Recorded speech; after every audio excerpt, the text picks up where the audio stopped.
This is Estelle. Are you ready for change? To empower your healing, I'm going to show you how to massage your pec with two different self care tools. This can help with shoulder, upper back, and neck pain. Hey, Nova, what's up?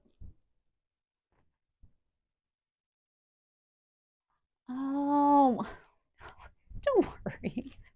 They know to like, follow, and subscribe. Everyone wants to empower their healing. The pectoralis muscles are a major muscle for the entire shoulder girdle. This muscle being too tight can throw your entire posture out of whack. Self care does a lot to help you break this compensation pattern. I have an example of a percussion gun. This brand is called Hypervolt, and a massager that uses a friction like vibration. The percussion gun uses your nervous system to tell the muscles to let go. And the vibration in the way this one does it is best described as really fast myofascial release. You can use both tools if you want to and have the time for that. Just make sure to not overdo it. To use a percussion gun, turn it on here and then start at the first speed. You want to focus on the muscle belly of the pec muscle first, like this. And then move towards the attachments like so. Make sure to hang out on those sore spots.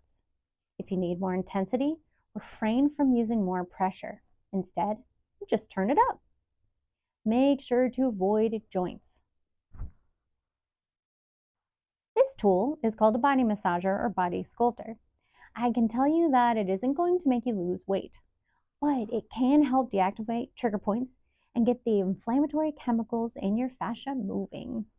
You can turn up the vibration like effect by moving the wheel here.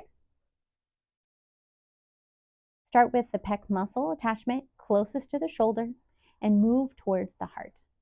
This is gentle enough that if you go over your joint on accident, the risk of injury is really low, unless there's something pre-existing, of course. If there is, please consult a doctor before use. You can do this from 5 to 15 minutes a day, as long as you are not too sore. Remember to do as much of this as you can without pain. We are all works in progress. Thank you so much for watching. Comment below if you have any questions.